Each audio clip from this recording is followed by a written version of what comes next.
Dad. You know, I had the president's daughter, Lucy Johnson, in my house, and her husband, well, her brother-in-law, Senator Robb of Virginia, you know, served in Vietnam at the time, and we were together and we had a conversation about Roy. He was a major in the Marine Corps during Vietnam, and he was sharing his experiences. But you know, Roy, you know, he never complained about the decisions. He did his duty, as my dad did his duty for his country. You know, as my son and I are doing the same, and we have that motivation that he gave us. You know, I'm glad that he continues to be an inspiration for his grandkids and his great-grandkids and his family as well. Do you have the G.I. Joe doll that they came up with? Yeah, we all have it. Yeah, when I was in Brownsville, my administrative officer was in the Army Reserve, and she got it at PX, and they sold out. She said, "Dave, this is literally the last one." They sold out. And this was years ago when I was in Brownsville, and I have it there at the house. And every once in a while, because we've moved 12 times in 35 years in the government, and I'll open up and there's something that Roy gave us. You know, he gave me a bunch of his cards. Remember his business cards? Yeah. He signed a bunch of them for us, and pictures that he would sign to Anthony and to me and Melissa. And sure enough, Melissa found 3 pictures that were this big. One that he signed to Anthony, and we're going to frame it. We just found it the other day. Oh wow! And we're gonna give it to Anthony. And but when you come to my living room, you'll see a lot of.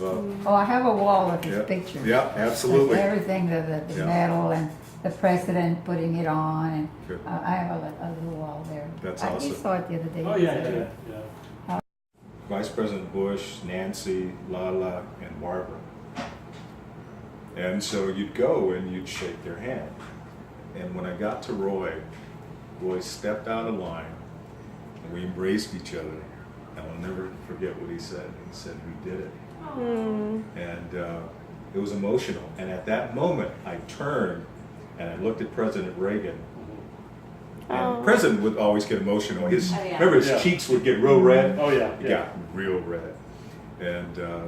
And then I remember embracing your mom, and it was a memory that I will not forget. It's a memory my son will never forget. Oh, yeah. Never forgive me, because he was just like 5, just a little toddler. He didn't get to go. And when we showed him the picture, you remember that picture where we're all standing in the stairs? Yeah. I mean, I don't know, 40 people, I don't know how many. "Mom, I can't believe you didn't take me. I'm the only one that's missing." And he was looking at you. "Look, he's little." They're all little, you know. Suit on. And look at that, he's little. Yeah, I remember. But I knew there was going to be a lot of walking and stuff. You know, I couldn't carry It him. was. Yeah. And on that same day, we had a sergeant that was assigned. I guess each member of the family, the entourage, had a sergeant protocol officer. And after the ceremony was done, I remember the sergeant asking us, "Well, where would you like to go in D.C.?" Yeah. And I remember looking at Dad, and Dad said, "Wherever y'all want to go." And I said, "I want to go see the Department of the Interior. There's a friend of mine that works for the director of the National Park Service." And so sure enough, we said, "Okay." So he took us there to the Department of the Interior, Main Interior. And we saw the special assistant to the director. And he said, "Dave," and he was a Texan. He said, "What brings you here?" And I said, "Well, we just had the most amazing experience." And I shared the experience. He said, "Wow." He said, "Well, what can I do for you?" And I said, "Well, I have aspirations of working in the National Park Service. I'd love to meet the director." He said, "Well, let me see if he's in." So I remember him picking up the phone, and it was Russ Dickinson. And he said, "Russ, I have a gentleman here that just was at a ceremony and just met the President of the United States. He wants to visit with you." Send him on down. So here's the ultimate irony. So that we go down the hallway, and I just came from Washington, and worked in that very hallway as an associate director for the National Park Service. Oh wow. That we walked down. In fact, my office was the first office on the left as we're walking to see the director. Now, who would have thought that? Yeah. You know, that all these years later, after meeting the director, that I would work in that same hallway for the current director of the Park Service. And so in one day, You know, I had this amazing experience with your Yeah. dad. Met shook the President of the United States hand, the Director of the National Park Service, in the same day. Cool. And it was something, you know, I'll never forget.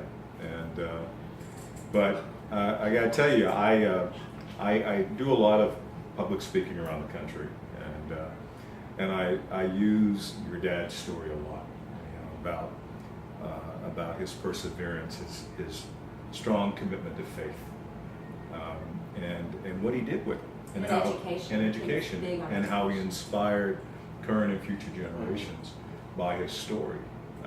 And he said, Dave, you know, I don't want this for notoriety purposes. You know, I don't want the medal for what the medal brings. He said, I want it, and this was before he got it. He said, I want it for my kids and my wife. I want the benefits to go to them, and whatever notoriety that I generate, I want them to have it. He said, and I want to be very clear about that. He said, this isn't about me. This is about my wife, and this is about my family. He always said that. I will never forget that.